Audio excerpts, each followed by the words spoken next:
Hey everyone, I'm back for another matchup VOD. Um, this time it's going to be TES, but it's going to be a little bit different. Normally when I do the matchup VODs, I try to have it be either a premiere event like the last one, the beginning of the last video from the D&T matches was from Eternal Weekend, or at the very least like league play, stuff like that.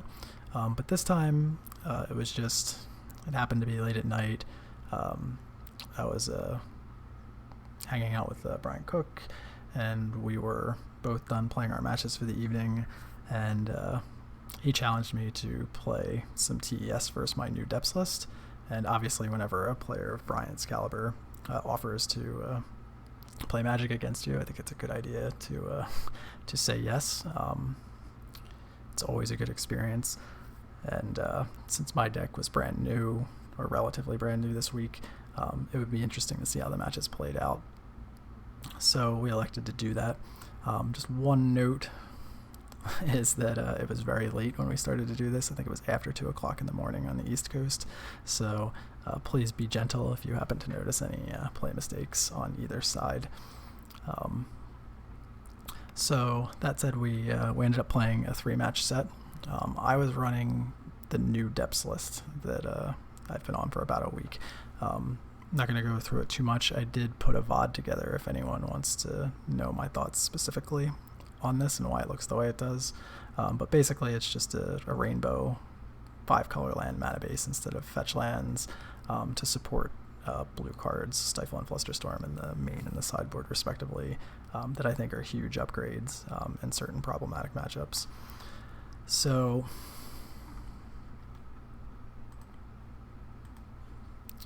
just head straight into it since there's 3 matches. See how far we can go. So in the first match, I lose the die roll. So this hand is not particularly great in the matchup. It's basically a turn 2, which is okay, but as things stand, that would give Bryant 3 turns to goldfish us with TES. Bryant does play some other decks from time to time. He did win events somewhat recently with Rogue Delver and Snow. So it's not like he's always TES, but in this case, he definitely was. And even in normal events, I'd say he's like 90+% chance to be on TES. But my personal feeling on mulling to the matchup is that I don't like doing it. I think that's a bad long-term strategy and doesn't really give you a good indicator of how that matchup would play out, like in a paper event if you showed up and just didn't know your opponent. Not that we actually have those at the moment, but I just think it's a good habit to actually figure out how the matchups actually play out. Like I know Moto is different with information and premiere events and things like that, and but I'm just generally not a fan of mulling to the matchup, so I don't here either.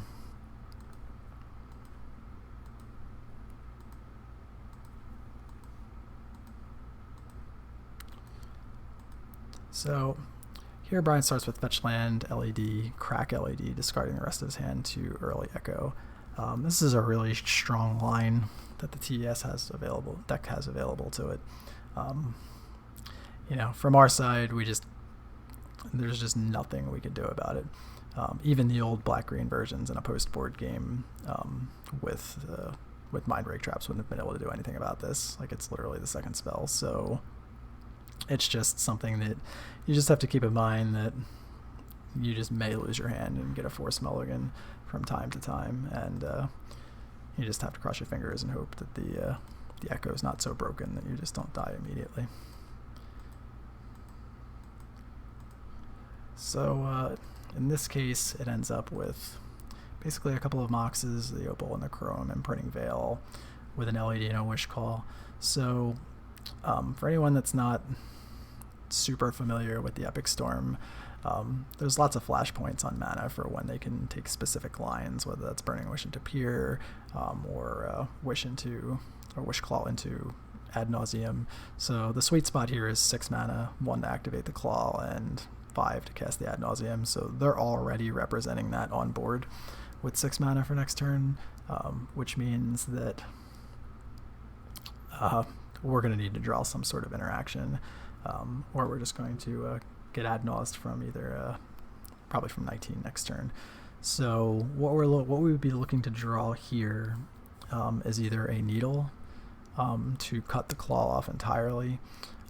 Or another like kind of cheeky way that we'd be able to handle it is a Vampire Hexmage.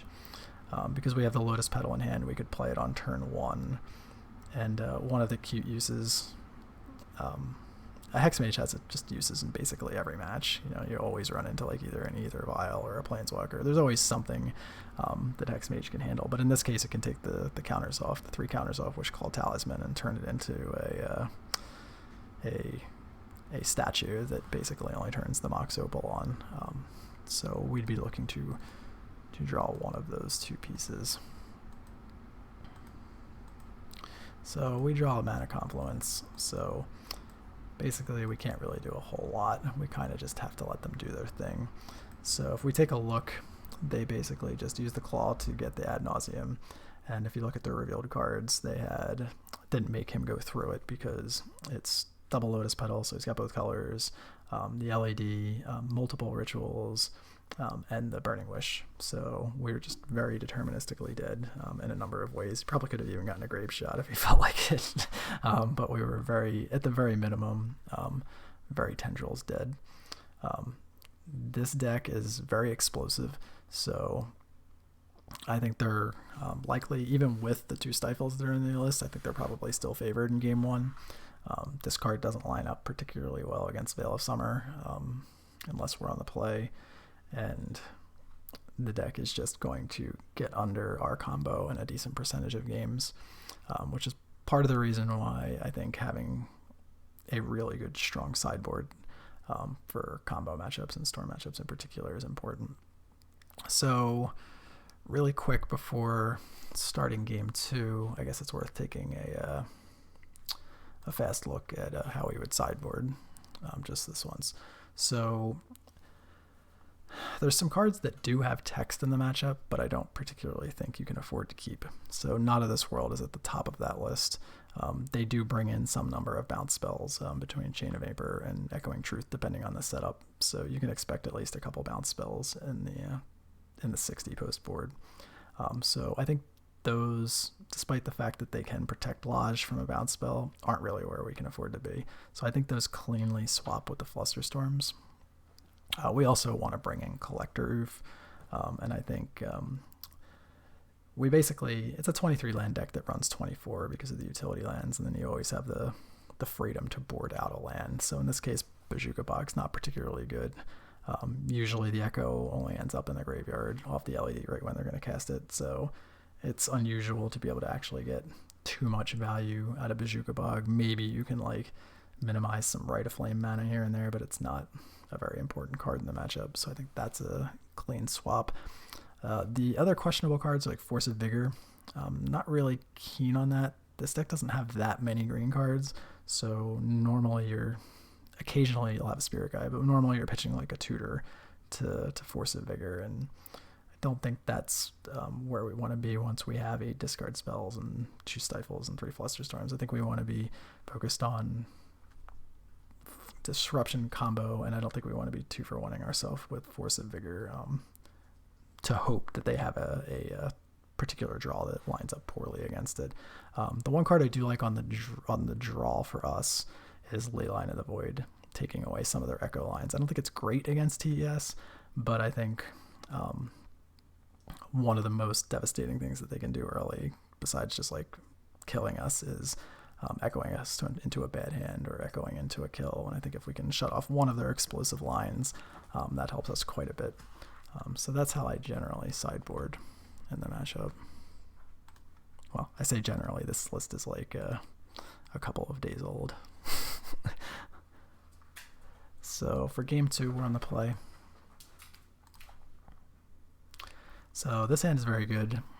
It doesn't have the intro discard spell, which we'd ideally like to have, even if they're boarding down on some number of veils.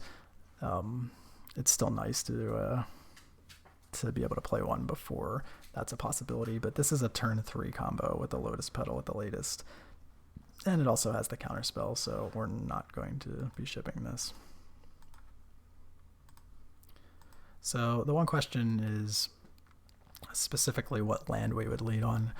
The reason we would lead with Urborg here is there's a lot of draws that would give us a turn 2. So any secondary piece of acceleration would get us a turn 2 regardless of what land we play.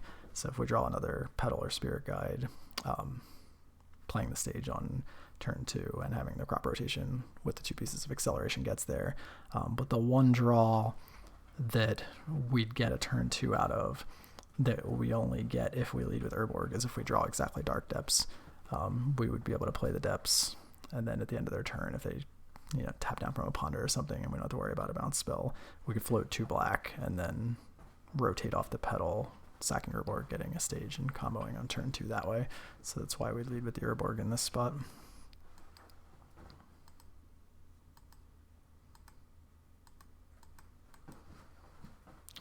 So Bryant gets to play Bloodstained Mire and then triple Black Lotus, the Legacy version, into Lotus Petal and Mox Opal. So that is just an absolutely terrifying start. That means we're likely looking at any kind of business spell would be a major problem. So speaking of the warning I gave earlier, I F6'd through my second turn. So just accidental misclick to go through the turn. We did draw the Spirit Guide, so we would have been able to play a stage and represent a kill at the end of their turn. Well, a 20/20 at the end of their turn, should nothing bad happen. So they play an Underground Sea and pass. So this is an interesting spot. I don't know whether I would have gone for it or not, or whether I would have respected the bounce spell here. I don't have to make that decision because of the mistake. Honestly, it kind of feels like, or kind of felt at the time like he did have it. But yeah, I didn't have to make that decision. So here, Vampire Hexmage is just going to represent what we should have already been representing last turn, which is the combo. But in this case, if we decide not to go for it to respect a bounce spell,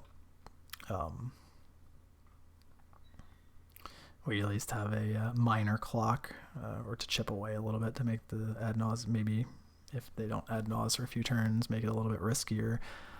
We do have crop rotation plus Flusterstorm represented with the Spirit Guide, which is nice. The issue being they have infinite mana on board, so this Fluster isn't going to protect from a bounce spell in this particular spot. So we just pass the turn, see what's going to happen. So this is an interesting play for a lot of reasons, and it's something that when we have the choice we should be aware of. They can always bounce any artifact mana. This used to come up a lot when I used to run old school Bug Depths, where it would actively be bad to leave your Mox Diamond up as your last mana if you had the choice to leave a Trop or an Underground Sea up instead. Even though the Mox Diamond represented more things, like Saber's Underground Sea, it represented crop rotation too, in addition to the blue spells. Just getting it chained if it's your last mana source could just mean you die. And that's kind of what Bryant was going for here. In this case, I wanted to represent the kill, which we still could have done. The alternate play would have been to play the Hexmage off of the Urborg and the Petal and play the City of Brass instead of the stage. It's a tough trade-off because if you do that, you're throwing away the mana source, but it would have protected against this particular line. The reason that it wasn't necessary to do here is because we do have the Elvish Spirit Guide and the crop rotation. So even if the worst case scenario happens, we can rotate into a blue source. It's not like the perfect situation, but you know, it's an answer. We're not just dead, and it's actually really sneaky too. So I don't know that opponents would really even necessarily consider that we could do that. And even if they do, I don't know that they would play around it because you'd be playing around exactly 3 specific cards. Like we would have to have Spirit Guide, crop rotation, and an interaction spell. So I think even if it was on someone's mind, I think it's completely fair to make the decision to not play around it. So in this case, we didn't bother floating the mana off of the Lotus Petal because Bryant could have easily just gone to second main phase. So we would have just been throwing the petal away for no particular reason. If somehow this ends up in a situation where we don't have to respond, we still have a Dark Depths represented with the Spirit Guide and the crop rotation. So we just let that happen. So Bryant puts Burning Bush on the stack and cracks the LED for black in response, and cracks a second one for black and a third one for black. So this is an obvious pure from the Abyss line.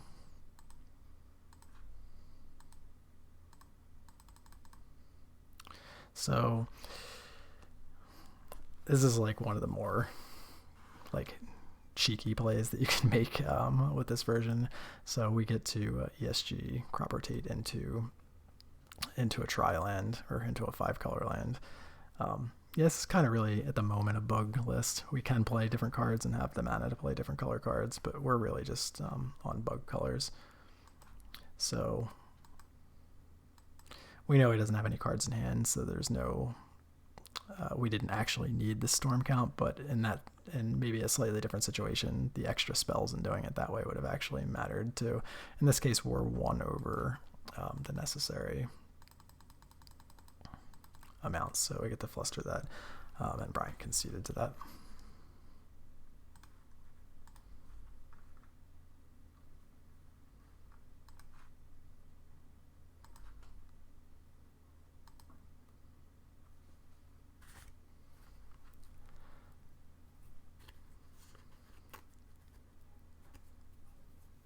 So for game 3, we're on the draw. This hand is kind of marginal. If we draw any of the tutors or the depths, it represents a quick kill, plus it has the stifle.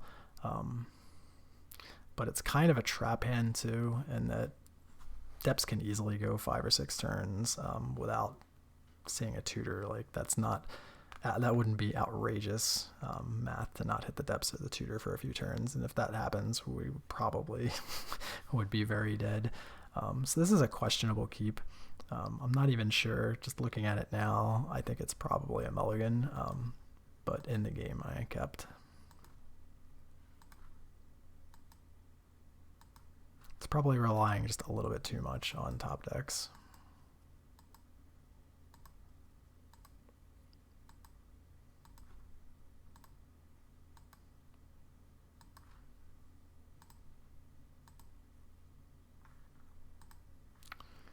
So here we get to experience the clean turn 1 echo again, so the mulligan decision did not matter. This hand is also missing a depths, but this has a significantly greater amount of proactive disruption, which I like.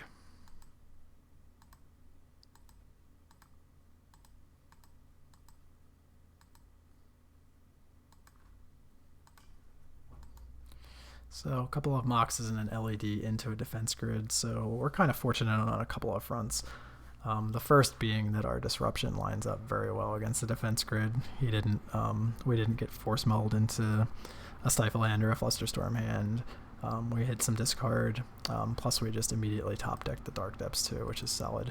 So we could have tried to get extremely greedy and played a combo land and tried to have a turn 2 and hope he didn't draw into a business spell, but I think that's extremely wishful thinking, and we have 3 discard spells, so I think the correct line there definitely is to attack the hand.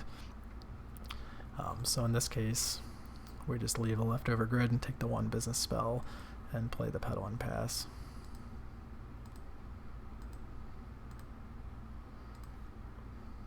So the second grid comes down on his second turn.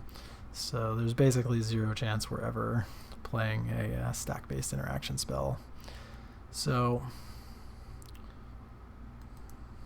play the stage here. Get to play the duress. Take the last card, which is Dark Ritual. So basically just needed to fade a couple of draw steps here.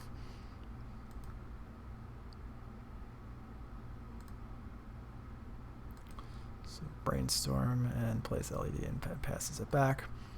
So in this spot, since we have the Elvish Spirit Guide, we can just cast the Needle for free. Essentially, we still have the combo up, so we can cut half of the tutors off in the deck, name Wish Claw, and just pass, and he scoops from there. I'm guessing Wish Claw was one of the cards for Brainstorm, or he knew the last two cards from Brainstorm and knew it wasn't going to get out of this situation. So that was the first match.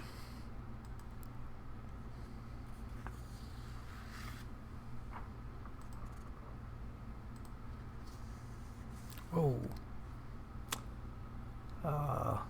So let's start that over. That was a little bit of a misclick.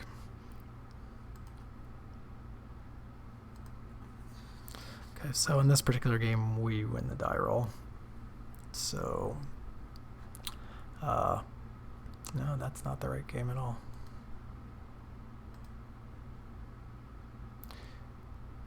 Guys got a sneak preview at the second game.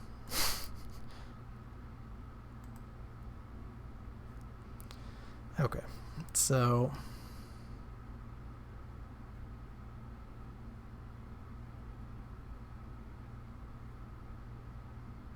this represents either a turn 2 combo or leaving Stifle up on turn 2. So I think that is completely reasonable.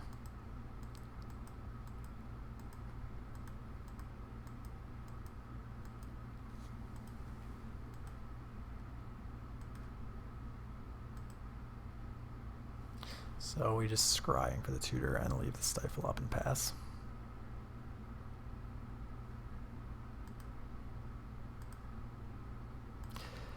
So here I make a horrendous decision. I don't know whether it's muscle memory from playing against Ant, or just a little bit of greed, or a little bit of both. But here I decide to Stifle the fetch land, which I think is just really bad for a number of reasons.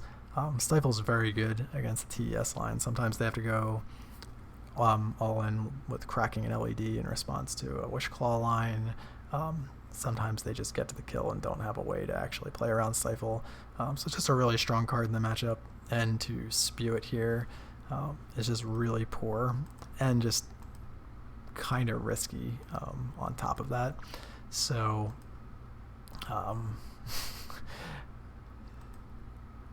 basically I'd get max punished with the Echo line.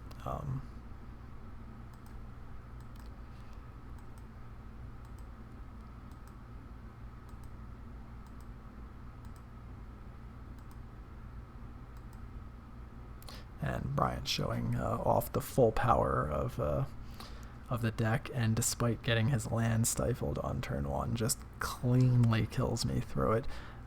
So I think against a discard-based Storm Shell, that play is fine. So if you're playing against Ant, where you know they have some number of duresses and Thoughtseizes, and they're likely going to cast one of those before trying to kill you, I think that's a completely reasonable play. Against TES, I think that is a really, really poor play, and I got appropriately punished for making it. So if you're going to try the Stifle version, I would highly recommend not stifling their fetch lands unless you have a very good reason to. So moving to game 2, this time I'm on the play. This hand's excellent. We have 3 mana sources, a piece of acceleration, a discard spell, a counter spell, and 2 tutors. So this is a hand that I would, it's not overly explosive, but it's certainly got a bunch of interaction.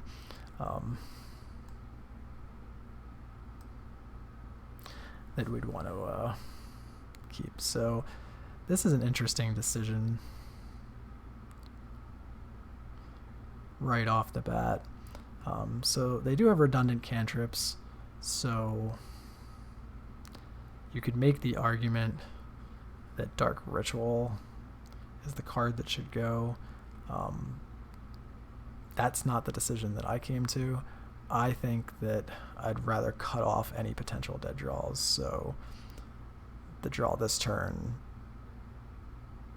I just don't want anything that ends up in his hand to be able to be fixed with Brainstorm, or dug and perfect shuffled away with Brainstorm in every single instance. In my opinion, mana is unlikely to be the bottleneck. This deck has a lot of mana, and if you leave 3 cantrips, they're gonna find. He's gonna find additional. He's gonna find additional mana, in my opinion. So I don't think Dark Ritual is really going to do what I needed to do here. If my hand was of a different composition, so if, for instance, like I had an Urborger Depths and a Crop Rotation, or even just Depths Hexmage to go with the Lotus Petal, and we can threaten a combo within the next turn or two, I think leaving the hand overloaded with cantrips would definitely be a really good line. But in this case, since the scryings are a little on the slower side, I just thought the Brainstorm was the most powerful card in the hand, and that mana was unlikely to be the bottleneck. So that's the choice I made. So there's no harm in playing out the Lotus Petal. It represents Flusterstorm and Stifle.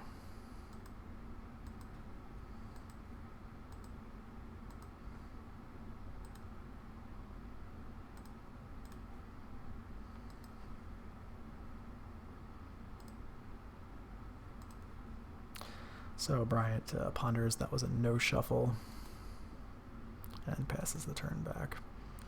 So we draw another petal.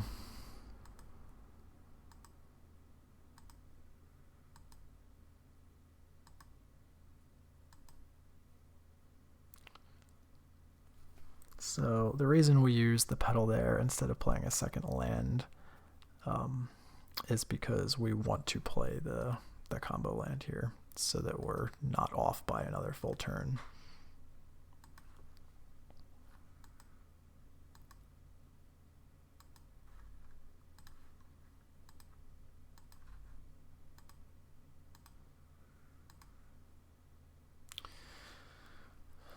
Okay, so Bryant finds a defense grid, which is really good in this situation.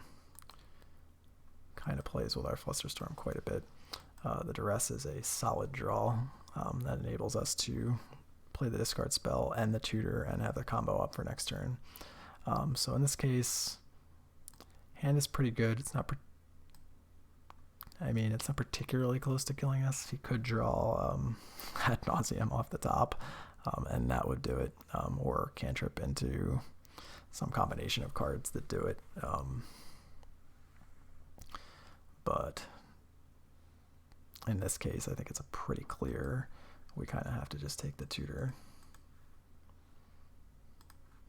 And then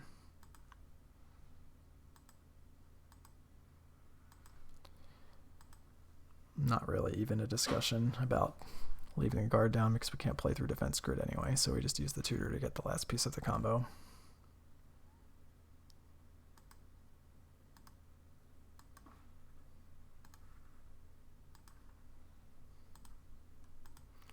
So here is another ponder with another no shuffle.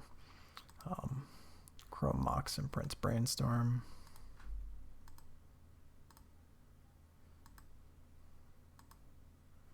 And Burning Wish setting up for Pier next turn. So Crop Rotation was an outstanding draw. So prior to that draw, what we were going to have to do is just play Stage and Pass. So what we were ideally looking to find was one of about 12 cards. We needed any Elvish Spirit Guide, any Lotus Petal, or any Crop Rotation would allow us to navigate the board state into a situation where we have enough mana to pay for the defense grid. So what we can do here is rotate away the Gemstone Mine, since it's getting a little lower on counters, to get Urborg. So this represents the combo and 3 mana +1 blue for Flusterstorm, and kind of puts Bryant in a really bad spot because all of his cards from his hand were revealed.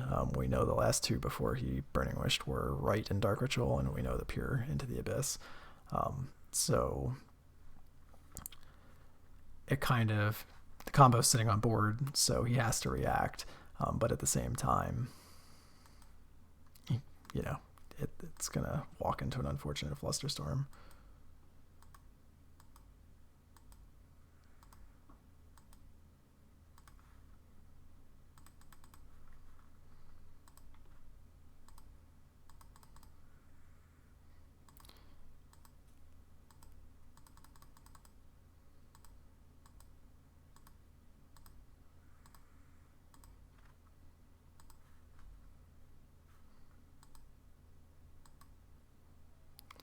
So we just draw a redundant stage for the turn and pass it back. So that card was known from the previous Ponder, so that was not just a straight card off the top of the deck. So this is a situation that comes up versus TES a decent amount of times. Sometimes you can needle the Wishclaw Talisman or remove the counters with Hexmage, or depending on your sideboard setup, maybe Force of Vigorate, or some versions bring in Abrupt Decay. But when a Wishclaw Talisman is sitting in play, it represents the bounce spell. So with Bryant having double blue here, or an additional mana plus blue, there's really nothing we can do to combo here, other than if we decide that him giving us the talisman is worth it. In this particular spot, I don't think it is, so we just use the free spot. We could take a counter off the Dark Depths. I don't think that's worth doing. I think having an additional blue mana is slightly better than that. So we draw a Wasteland, which is pretty good. The options are to cut him off 1 mana here, to reduce the possibility that we could just die to the Wishclaw next turn. The alternative is keeping it up for a turn and copying it with the second stage.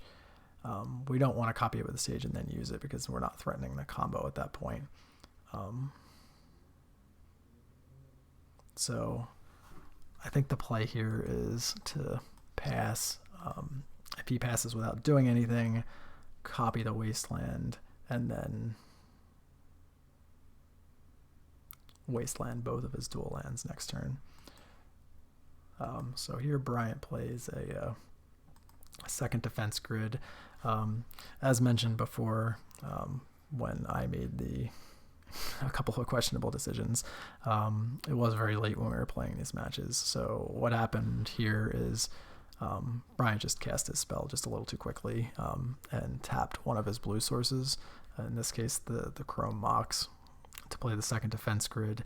And what that does is that enables us to, either during his at some point before his end step, I was going to try to do it during his attack step, we get to Wasteland the Underground Sea, and then there's no blue mana to cast the bounce spell.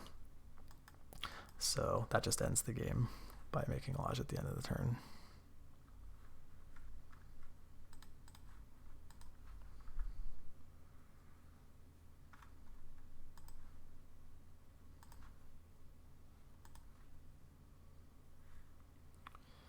So game 3, we're on the draw. This hand is interesting. So we're obviously missing colored mana, so that could end up being an issue. At the same time, we get to strip away the Echo Lines immediately. We have an immediate discard spell, and there's just a ton of good draws. Like any stage off the top's great, any additional discard off the top's great, any Hexmage is great, any of the colored sources are great. So Lotus Petal's great. All of the Tri-lands are great. Even Elvish Spirit Guide's great because that represents a turn 2 combo with the Crop Rot and Urborg Depths. So I feel there's enough live draws here, and this is enough disruption that we just hope to we just hope to draw like have some somewhat decent draw steps to be able to get there. So we start with the leyline pre-board for pre-game. So Bryant plays Petal LED and passes back. So we draw the Hexmage, which is an outstanding draw. Here, the Lotus Petal represents Veil, but this is kind of one of the situations where it's just really fine. So if it gets veiled, it's just a straight trade because it's the petal.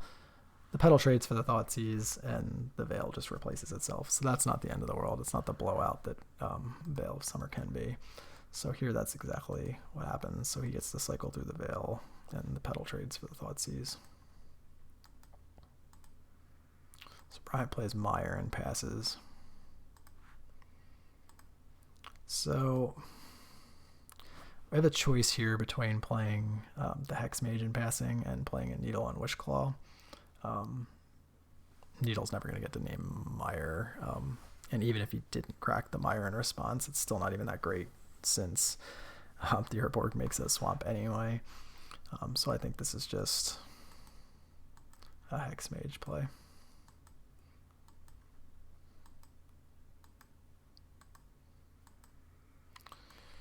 So Bryant just passes, having done nothing. So there's only a couple of different things you can read from how this game is played out. He has not tried to cantrip. He has not really done anything. So it's basically just veiled to one play. So why would he keep a hand like this?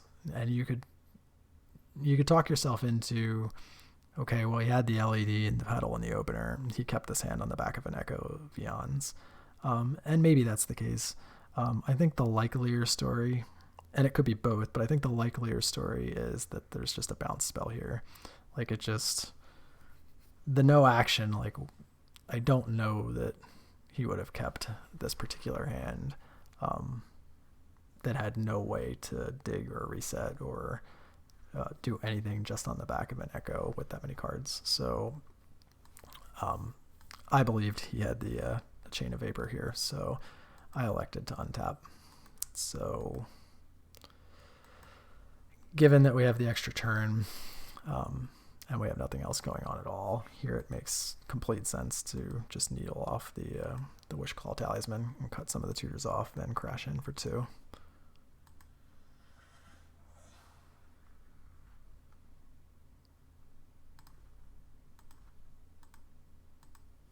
So we do see the first cantrip of the game. Brainstorm and then play Underground Sea and pass. It still felt like the bounce spell was there to me, so I elected to not go for it again. We still haven't been able to draw any green or blue mana, which is unfortunate because we're kind of giving a bit too much time to a deck that's very strong.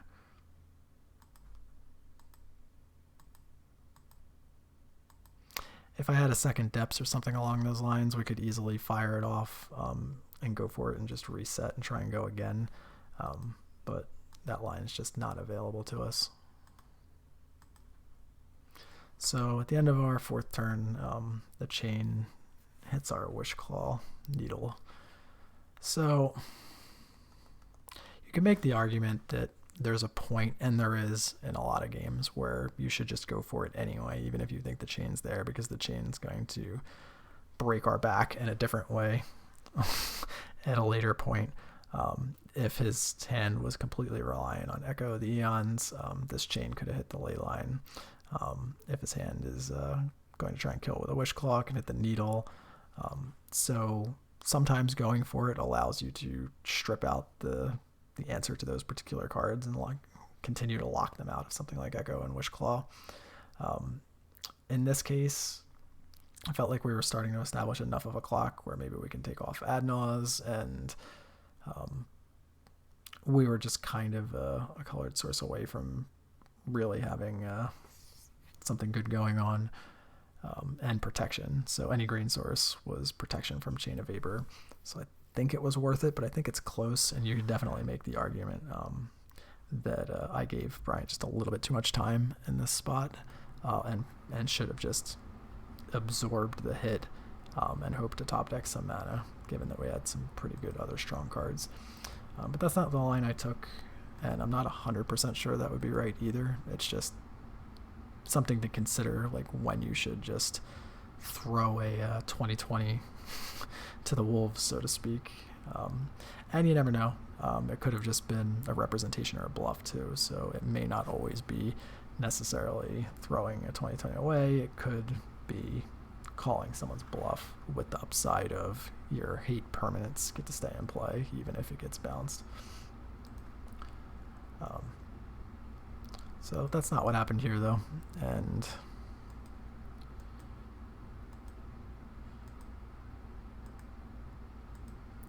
a slew of rituals into Burning Wish.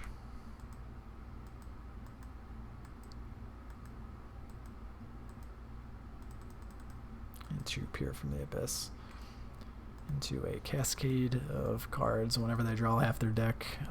The odds of survival on our end are basically non-existent.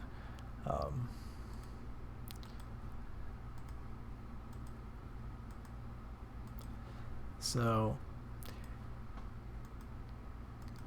here Bryant is doing some extra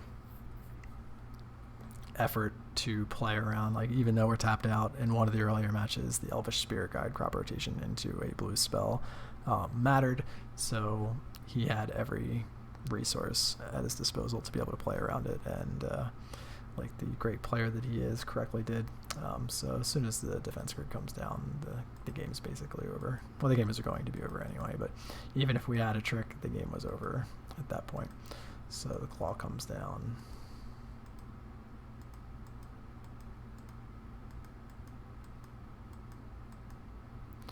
And the clean 40 damage. So that takes match 2.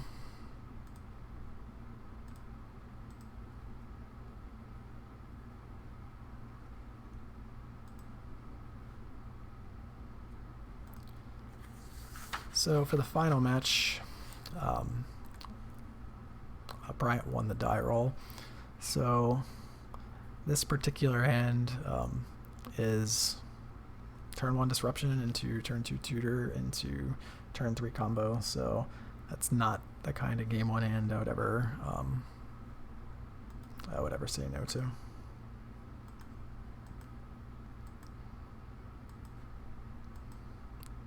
Disruption plus acceleration plus good curve.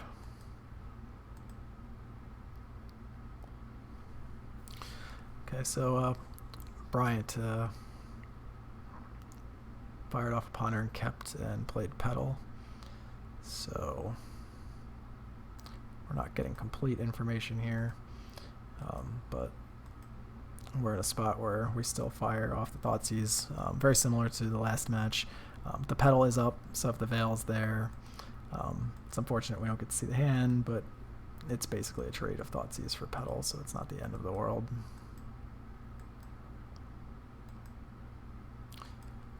So Bryant quickly plays a Delta and fetches for Trop to play around Stifle, so that's probably an important land for him. So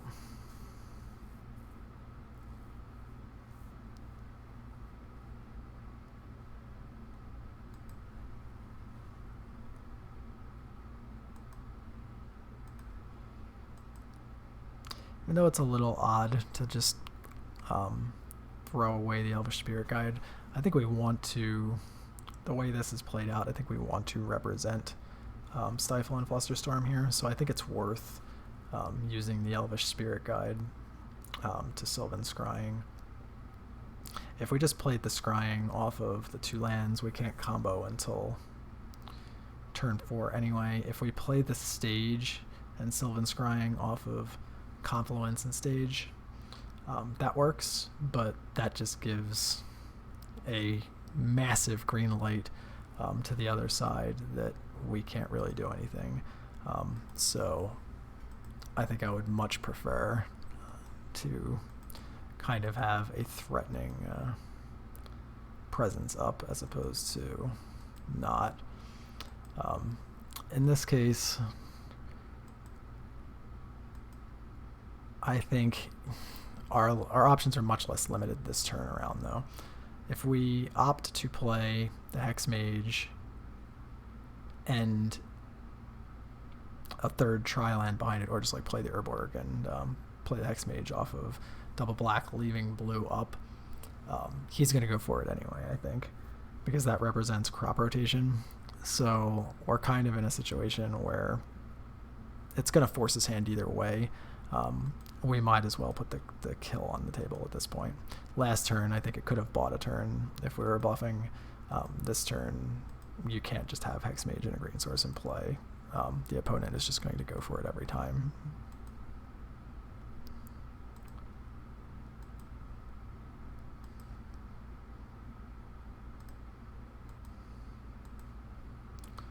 So a couple of cantrips. Into right, into a medium-sized tendrils. So putting the combo into play did force the hand, but I think the hand would have been forced regardless. So this works out. So Bryant ends up going to 28, we end up going to 8, and comboing at the end of the turn. So just play out a stage and crash in for 20.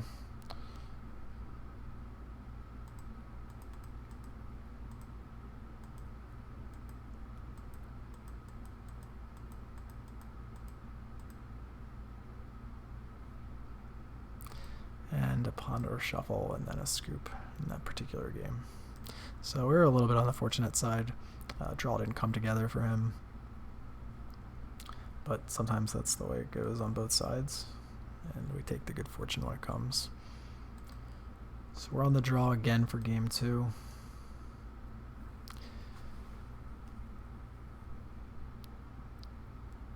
So this is a pretty reasonable hand. We're looking at a turn 2 combo behind a turn 1 discard spell, and even against a Veil deck, it's not the kind of hand we say no to.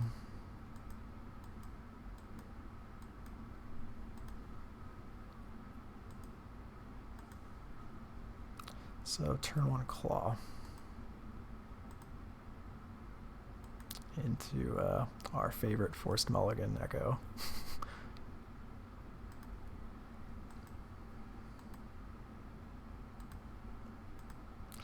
To another LED. So this hand is not bad. The ley line is kind of hysterical. But it could be a lot worse. So we end up playing out the Petal and the Urborg for the same reasons as one of the previous games. This gives us the most outs to a turn 2 kill. In this case, possibly with protection with Flusterstorm too. If we draw an Hex Mage, we can play Urborg Depth's Hex Mage with Fluster up. If we draw a crop rotation, we can pass with the combo up or Fluster up.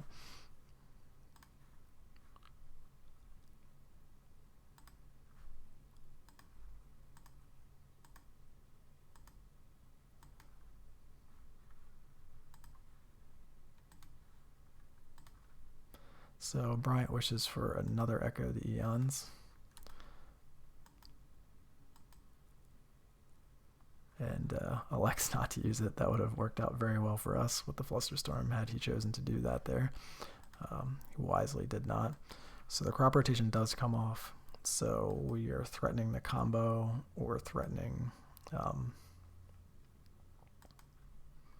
Flusterstorm.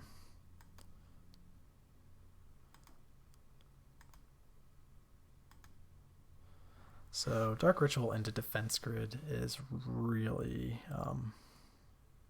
really rough. We can't really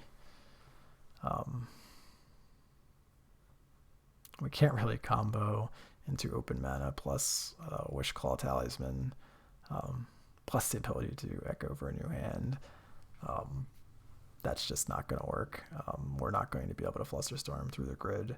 So this kind of just locks out our options entirely for this particular turn. So we lose that hand and get another hand with another ley line. Card just wants to be in our hand this particular turn.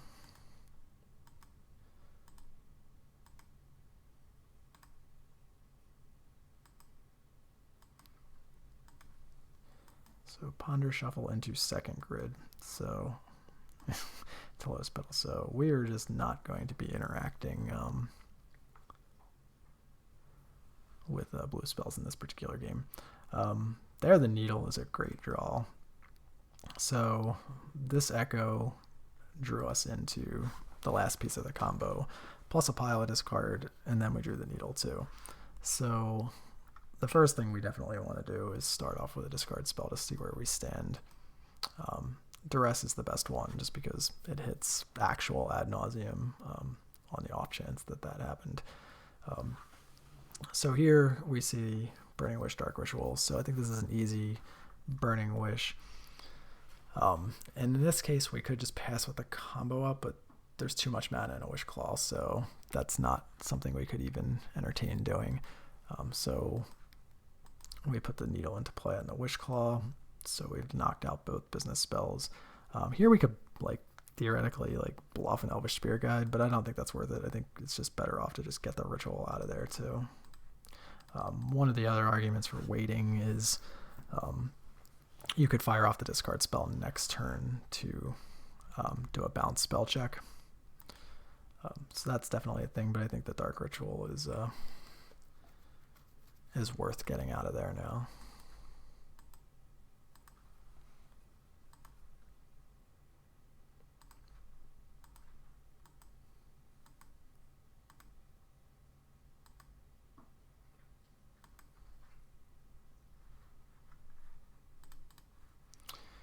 So here there's no real reason. We have 5 mana, so we have 2 free mana to play with. There's no particular reason not to just use one of these Sylvan Scryings now. We're locked out with the defense grids anyway, so we can't represent anything, we can't do anything. So I think it's better to just possibly get a reset. So start off with the second combo on the off chance that a bounce spell comes into play. We could have Scrying before we played Mire too and wasted the Badlands, but I don't think that's a winning line. I think we want to try to combo and then try to combo again if the first combo doesn't work.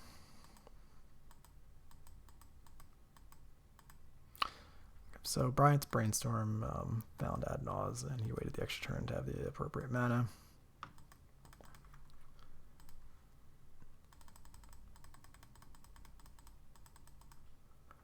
And multiple artifact pieces of mana, multiple rituals, and the wish. So that's just deterministic. So Bryant takes game 2.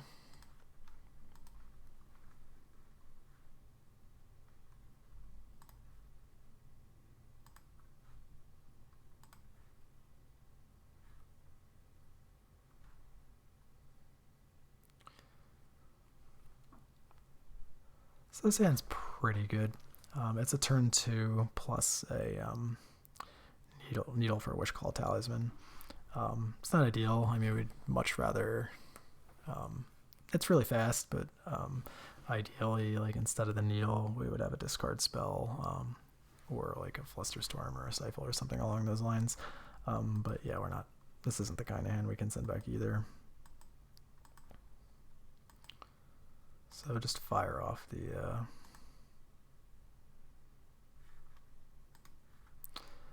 Wish Claw Talisman.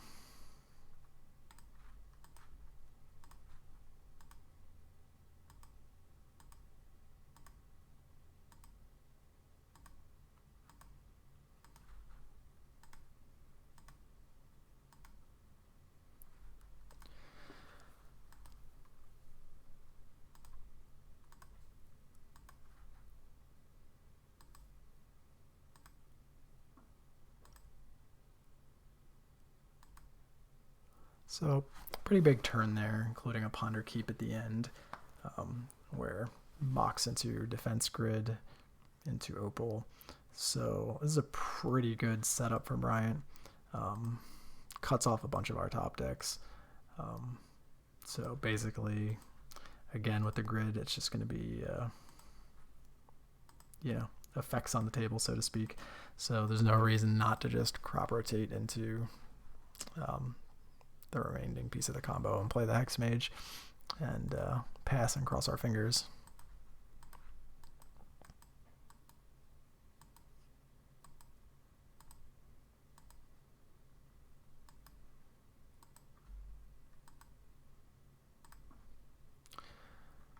So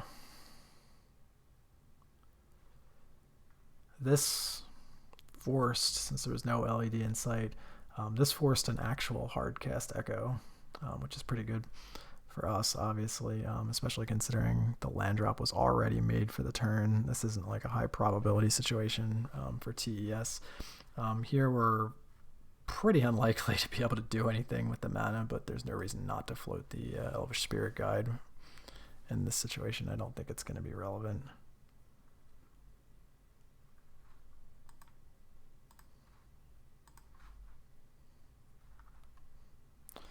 So we do that and see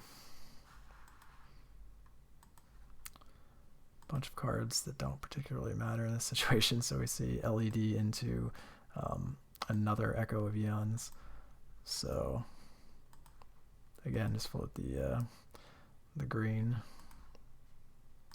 It's getting close to the point where maybe we could actually do something.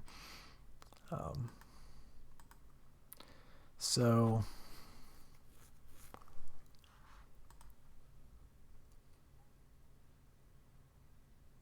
that's interesting. So plays the second Mox Opal and immediately passes. So this could be either.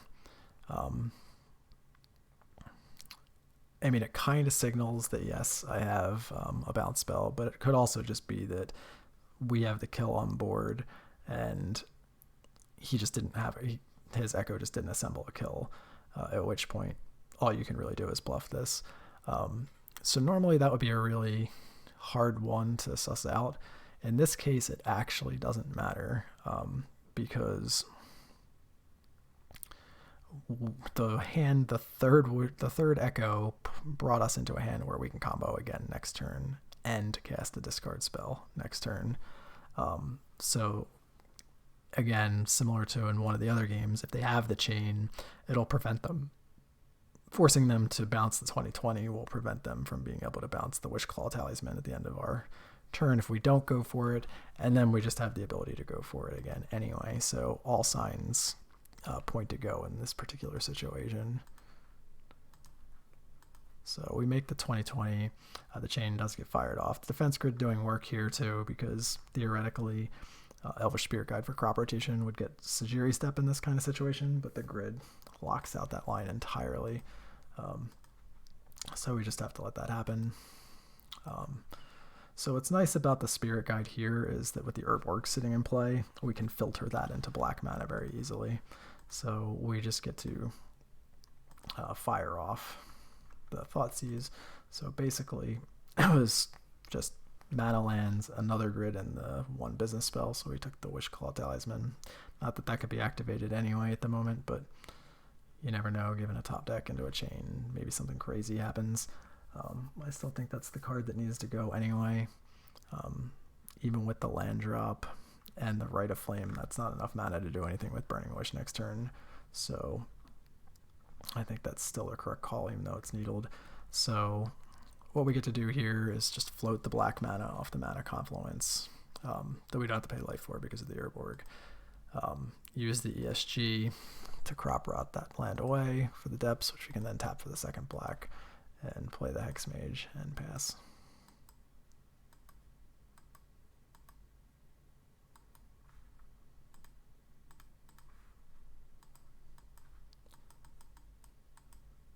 So Delta Grid, we go for it because they only had one draw step. If they drew another bounce spell, so be it. He did not. So we were lucky enough to get this one. So these matches are really interesting, and if this was what these matches look like in the future, I'm going to be really happy, because there's so much interplay between, on their side, trying to figure out how to navigate through the discard spells and the Stifle and the Flusterstorms and the quick combo, and having to worry about combos out of nowhere with Elvish Spirit Guide and crop rotations, and from our side, having to worry about when and when not to play around Veil, when and when not to play around Chain of Vapor. Basically always trying to analyze the sweet spots for their deck. You know, when are they going to get to 6 mana for Wishclaw plus Wishclaw into Ad Nauseam? When are they going to get to 9 mana for Burning Wish into Pier? You know, trying to, you know, maximize your opportunities to not just get smoked by an Echo of the Eons blowing your hand away. So those didn't come up too much. That one particular didn't come up too much in these matches. Most of the time we were getting echoed, we were just on the draw. But it will come up a lot when you're on the play too. So specifically what to sequence and when to get things in play specifically, because you may lose the rest of the hand.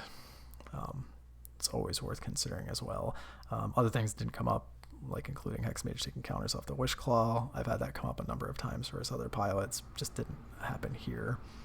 But yeah, there's a lot of interesting dynamics and a lot of back and forth in this particular matchup. I don't think the defense grids were a card that was even remotely relevant against Depths until like the past month or two, when Mindbreak Trap started to become more of a thing in sideboards, and then Grid was live. And now in this particular version, Grid is very live against Stifle and Flusterstorm, so it's definitely, some of the newer versions of Depths have definitely changed how the Epic Storm pilots are adjusting to it. I know I had a lot of fun playing these matchups, and Bryant said he enjoyed them as well.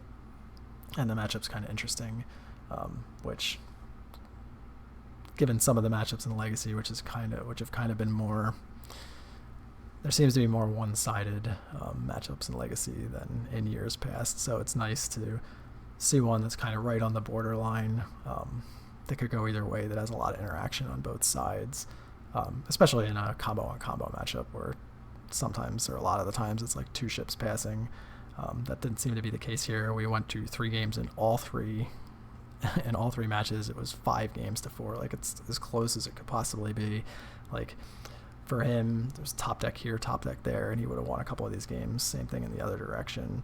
I know one of the games in particular, I forget the exact spot, but he said that a second grid, if the second grid that he drew at one point was literally any colored card for a Chrome Mox, he would have won one of the games. So razor thin margins, lots of things to think about at all points in the game. I'm kind of recording this like late at night, so I'm a little out of it. Maybe I didn't do as good of a job with this one as I have in the past, so I hope I did. I hope you guys found something interesting about this, got your first look at some of the games for the new Depths list with the 5-color mana base. In the future, I'm probably going to try some weird stuff out, like Deafening Silence and some of the red cards, just to get a feel for it, because I've never tried most of them before. You never know, something may surprise you. You know, this list in particular was kind of like a meme.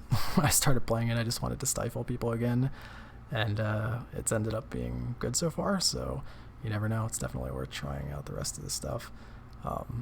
And I'll probably try and make one of these again in the near future. I don't know how many people would be interested in it, but I think one of the next ones I'm going to do, outside of looking at Doomsday, is the Depths Mirrors, which is probably a much smaller audience, but I think those are similar to Lands, and that there's a lot of really intricate things going on, and I find the matches to be interesting, so I might try that one next. But a little over an hour now, so I'm going to call it a night, and I hope you guys enjoyed it. Good night.